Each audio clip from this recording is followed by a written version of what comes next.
E aí, pessoal, beleza? Professora Juliana. E no vídeo de hoje eu selecionei 20 biólogos que foram extremamente importantes para o desenvolvimento da ciência e, por que não, da humanidade. Então, confere aí.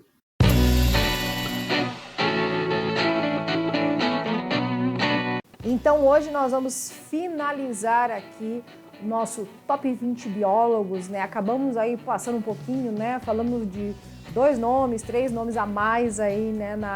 Na semana passada, no vídeo anterior desse daqui, que seria a parte 3, acabei aí, né?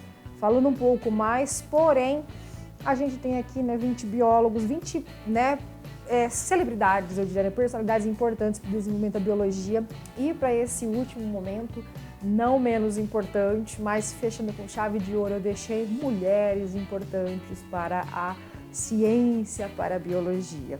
Então, começando aqui hoje esse vídeo com a Rachel Carson, que é muito conhecida pelo seu brilhante livro chamado Primavera Silenciosa.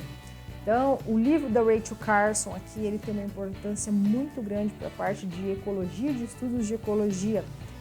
Ela fala sobre o uso, né, desordenado de defensivos agrícolas e agroquímicos lá nos Estados Unidos, que não tinha nenhuma lei, nenhuma fiscalização, nenhuma regulamentação com relação a esses produtos, utilizados então na década de 60.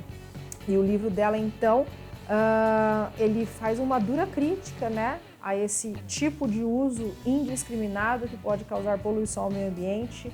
O livro dela chama-se Primavera Silenciosa e através desse livro nós temos várias modificações na legislação americana para que esses produtos tenham o seu uso controlado, né? Nós tenhamos agências de fiscalização. Isso hoje, né, prevalece não só nos Estados Unidos como no mundo inteiro. Então, uma pessoa extremamente importante aqui para os estudos de biologia. Outra personalidade maravilhosa aqui, que eu amo ela, né? Adoro dar aula dela, né? Uma pessoa extremamente importante aqui para os nossos estudos é a bióloga Laia Margulis.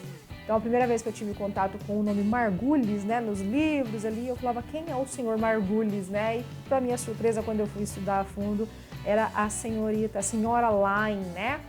Porque ela teve filhos e tal, casou-se, né? Com Carl Sagan, né?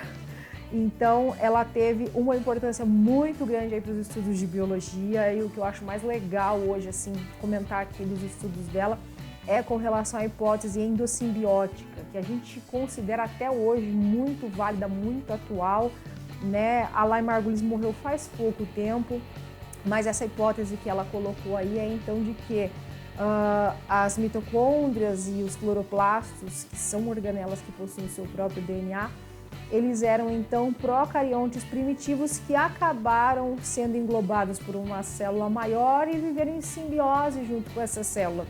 E como essa relação acabou se dando muito bem, eles acabaram ficando assim, se tornando organelas, né? E uma grande evidência disso é justamente o fato de mitocôndrias e cloroplastos terem a sua própria maquinaria, o seu próprio DNA, não depender do DNA nuclear para produzir as enzimas que eles precisam, né, no caso dessas organelas, para fazer os seus processos, né? A mitocôndria da respiração celular e o cloroplasto fazendo a fotossíntese. Então, essas organelas produzem tudo o que elas precisam e não dependem do DNA nuclear. O que sugere justamente que poderiam ter sido organismos procariontes num passado um pouco distante. Então, a Laia Margulis é muito importante aqui para os nossos estudos também. A outra bióloga muito importante aqui, que nós falamos um pouquinho sobre ela no vídeo anterior, é a nossa querida, amada Rosalind Franklin. Então, por que nós falamos dela? Porque no vídeo anterior eu falei de Watson e Crick. E o que o Watson e Crick fizeram? Eles descobriram a molécula de DNA, estudaram a molécula de DNA, dupla hélice de DNA, né? Só que, na verdade, quem começou esses estudos com difração, com raio-x, foi Rosalind Franklin. E os estudos dela não foram levados a sério, não foram reconhecidos e ela faleceu. E aí o Watson e Crick sim conseguiram, né, levar a cabo esses estudos dela e acabaram sendo reconhecidos como, né, os descobridores ali da dupla hélice do DNA, da estrutura da molécula. Só que Hoje nós temos, ainda bem, né, um bom reconhecimento do nome dela aí na ciência.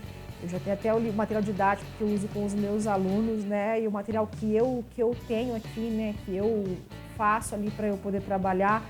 O nome dela sempre vem, né, e ela nunca será esquecida, porque é uma descoberta feita por ela, ainda que não tenha tido o reconhecimento, né, que ela merecia naquele momento.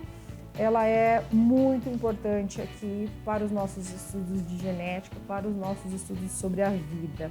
Então, Rosalind Franklin aqui como uma das 20 personalidades dentro dos biólogos mais importantes aqui na lista da Prof. Ju. Em quarto lugar, né, já falamos de 3 personalidades, 3 mulheres maravilhosas aqui. Em quarto lugar, eu deixei para falar de uma brasileira, uma mulher que está viva ainda e espero que fique viva por muito tempo ainda, até uns 200 anos aí, se for possível. Ela é uma geneticista, ela trabalha na USP e ela se chama Maiana Zatz. Eu fiz um trabalho na faculdade, quando eu estava fazendo genética na UEM, a gente fez um trabalho sobre células-tronco, eu peguei o tema células-tronco, eu fui pesquisar sobre a Maiana e eu me apaixonei pela Maiana porque a Maiana é simplesmente uma mulher poderosa, maravilhosa e os estudos com células-tronco dela têm trazido muitos resultados positivos aí para prognósticos que a gente tem muita dificuldade ainda com doenças, com síndromes, com problemas de paraplegia, tetraplegia e tudo mais. Então é até interessante assim, porque eu fiz esse trabalho na faculdade, eu tinha recém entrado na faculdade, então não conhecia muito sobre o mundo, né, dos biólogos e tal. A gente acaba sabendo aquilo que os professores falam em sala. E eu tenho um amigo que fez faculdade comigo, o Rafael, e o irmão do Rafael tem DMD, que é distrofia muscular de Duchenne, é uma doença neurodegenerativa. E o irmão do Rafael foi convidado pela Maiana Zatz para poder fazer estudos preliminares com células-tronco lá em São Paulo. E eu me lembro do dia que o Rafael chegou com essa carta na faculdade e mostrou assinado, eu lembro como se fosse hoje a assinatura da doutora Maiana. Falei, não é possível, né? Que coisa incrível, né? É a ciência viva ali aos olhos da gente, né? E graças a Deus, né, o irmão do Rafa hoje está muito bem, né? Não está curado, porém ele teve vamos dizer, não seria um retrocesso, mas a doença não tem avançado, né? Tem demorado muito para avançar com esses tratamentos experimentais que ele fez lá com a doutora Maiana, certo? Então, é uma personalidade, né, que a Prof. Ju ama, adora, se inspira, né, um espelho. Eu fico muito feliz de ter ela aqui hoje no meu vídeo como uma das mulheres mais importantes para a ciência. E a quinta mulher que eu escolhi aqui, não vou mentir para vocês, conheci ela faz mais ou menos uma semana. Conheci porque eu li um livro dela e eu achava que esse livro que eu estava lendo era feito por uma psicóloga e quando eu fui ver, o livro era feito por uma bióloga. E aí eu comecei a ler e eu achei incrível o livro dela, a forma como ela trata, a didática, principalmente porque é uma bióloga aí, referente da minha parte de educação. Eu vou pegar o livro dela aqui para vocês verem, que é quem? A doutora Marta Pires Helvas. Então, eu fui presenteada aqui pela minha coordenadora, Angelita, com esse livro para poder ler, né? Estou apaixonada por esse livro da doutora Marta, tá? Que é Neurociência e Transtornos de Aprendizagem, né? E ela dá aqui eu tô terminando ainda, né? Mas já tô seguindo ela no Instagram, tô vendo todo o material que ela tem, né? Ela escreve artigos para um site, estou seguindo ela porque esse material aqui é muito rico, né? Ela tem uma didática muito legal para falar sobre, né, sistema nervoso. E como eu penso eu, né, que a neurociência hoje é um dos estudos mais importantes que nós temos aí, que vão crescer, né, em quantidade e em qualidade nos próximos anos. Ela é uma referência mesmo, gostei muito do trabalho dela, do material dela. Que a doutora Marta, então, também viu muitos anos e possa ver vários estudos e abordagens nessa área de transtornos, né, psicológicos e relacionados à parte educacional também, porque vem para ajudar a gente também profissional, né, da educação, certo? Terminamos aqui a nossa série de 20 biólogos, né, um pouquinho mais de 20, né, importantes, né?